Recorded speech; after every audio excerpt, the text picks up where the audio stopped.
père me disait toujours que good leader is a good reader. Tu dois être un bon leader, il faut être un bon lecteur. Si tu es à l'étape où on doit te forcer pour lire, il y a un problème. Tu ne dois plus être à l'étape où on te force pour lire. Tu dois être à l'étape où c'est toi qui amènes les gens à lire. Tu dois être à l'étape où tu intéresses les gens à la lecture. Tu dois être à l'étape où tu te bats pour que les gens comprennent l'importance de la lecture.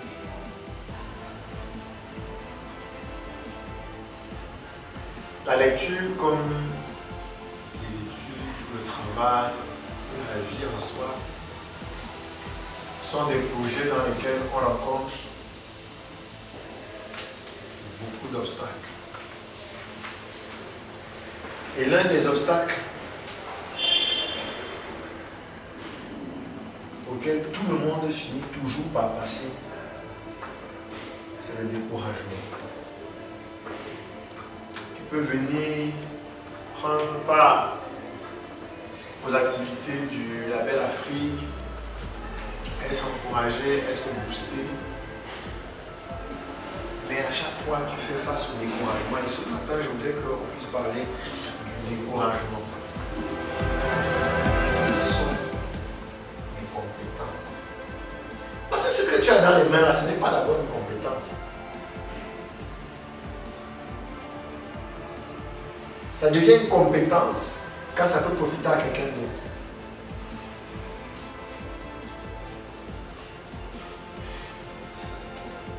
Vous voyez, mon grand frère dont je vous ai parlé, tant qu'il avait son bâton à lui seul, c'était son bâton. Mais quand il arrive et qu'il dit aux gens que je vais vous délivrer de l'esclavage, il devient un leader. Il a une compétence de leadership.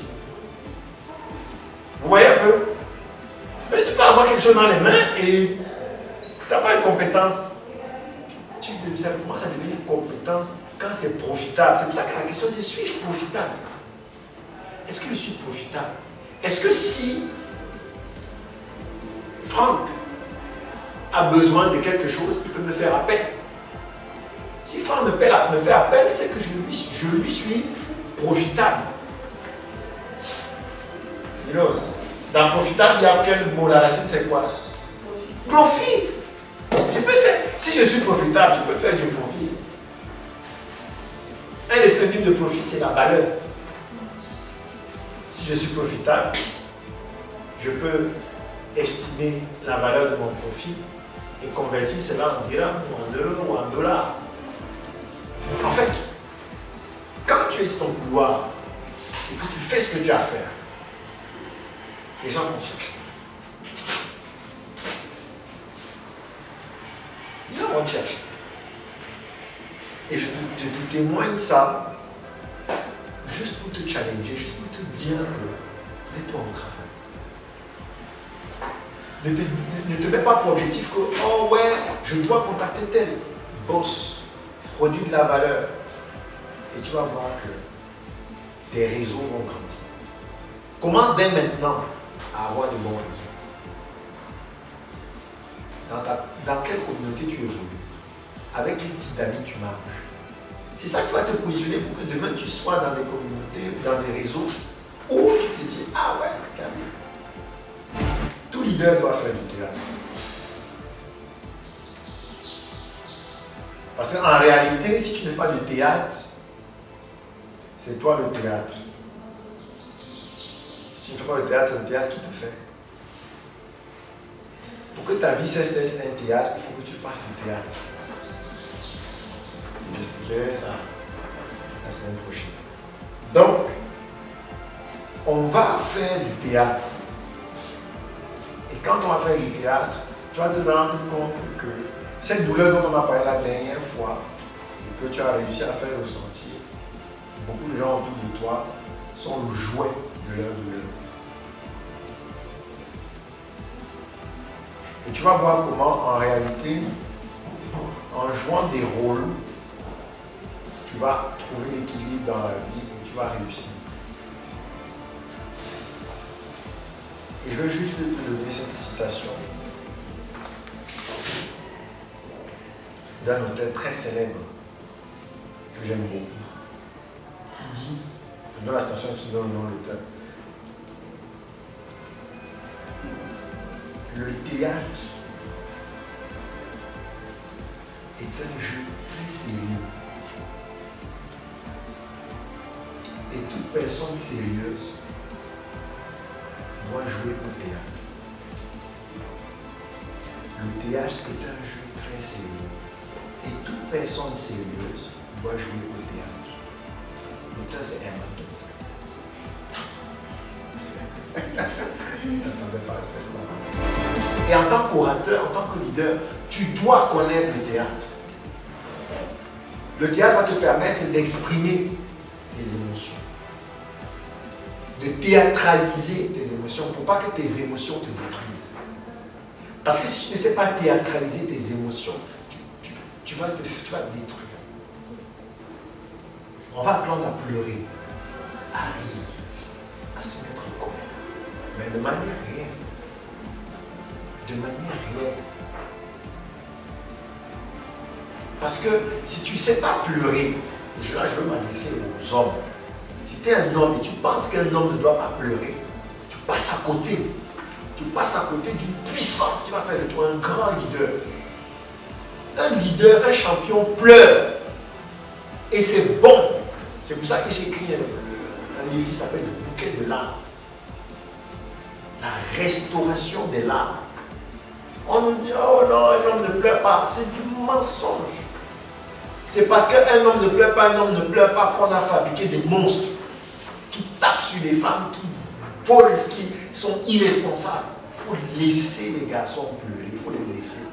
Il faut les apprendre qu'un garçon, un homme doit pleurer. Un homme qui ne pleure pas est un danger public. Et une femme qui pleure trop aussi est un danger public. Il faut penser à être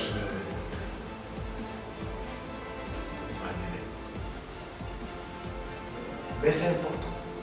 C'est important de savoir se mettre en colère.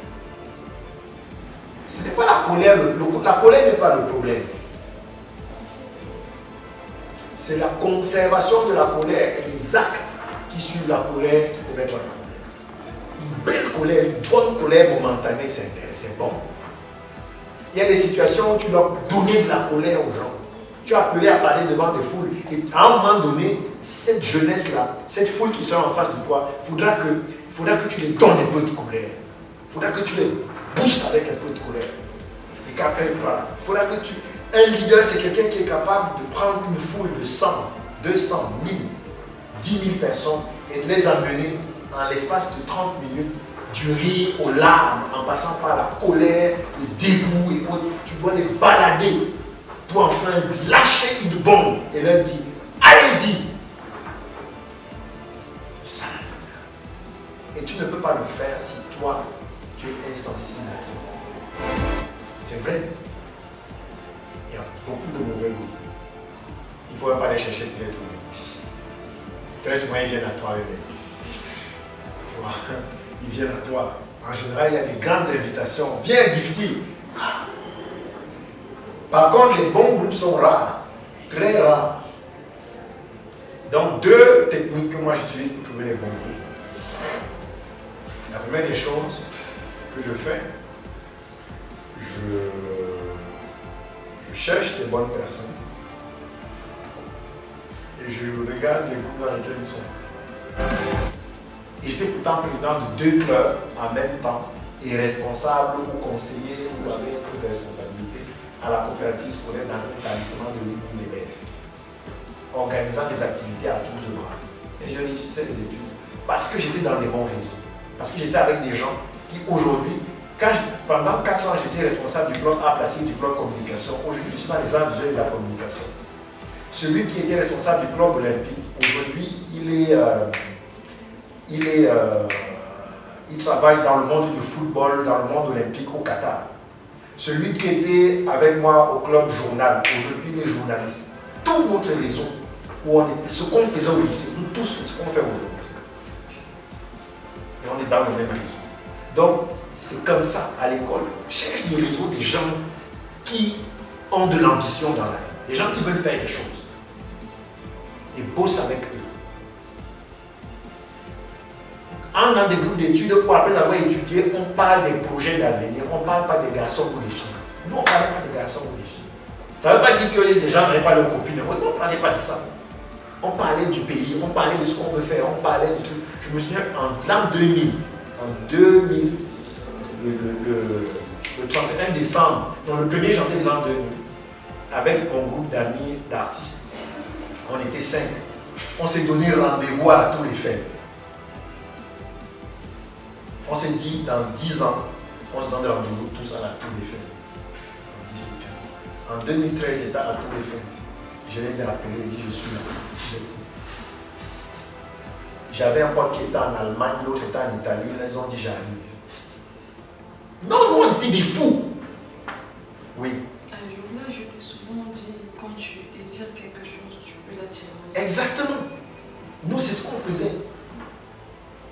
On s'est dit, non, les gens étaient, non, l'an 2000, c'est la fin du monde. Quelle fin du monde? Quoi? On s'est dit, rendez-vous à la Tour Eiffel. Tu vois, quand tu es dans un groupe comme ça, c'est difficile que tu te payes.